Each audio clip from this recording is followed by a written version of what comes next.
IgM antibodies are the first antibodies produced in response to infection or a new non-self antigen because IgM can be expressed without isotype switching.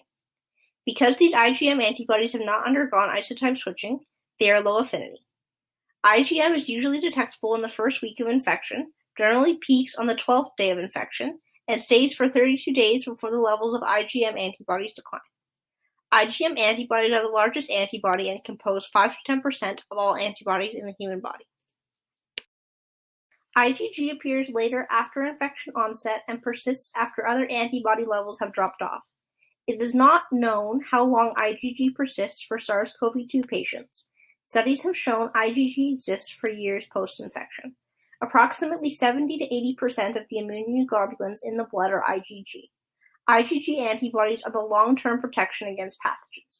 They are the smallest, most prevalent antibody, and they are important for fighting bacteria and viruses.